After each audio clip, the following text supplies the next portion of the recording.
8h, quatrième édition du journal de Télématin. On retrouve tout de suite Christophe Gascard. Rebonjour Christophe. Bonjour Laurent.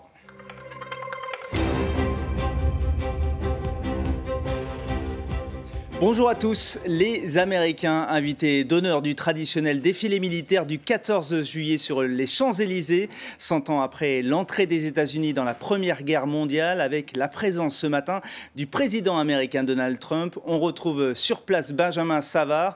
Vous êtes avenue de la Grande Armée. Ce sont donc les tout derniers préparatifs avant que les choses sérieuses commencent.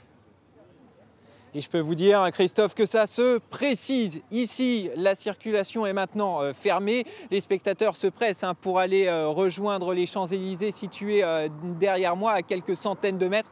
Un défilé du 14 juillet qui mettra à l'honneur les forces françaises engagées contre Daesh, mais aussi les soldats américains célébrant le centenaire de leur engagement dans la Grande Guerre. D'ailleurs, 145 militaires américains défileront entre l'Arc de Triomphe et la Concorde devant leur président invité pour l'occasion.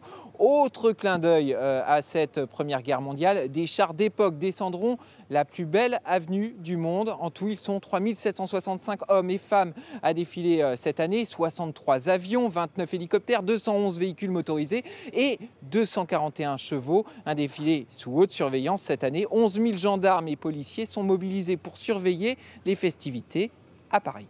Merci Benjamin Savard. Et après le traditionnel défilé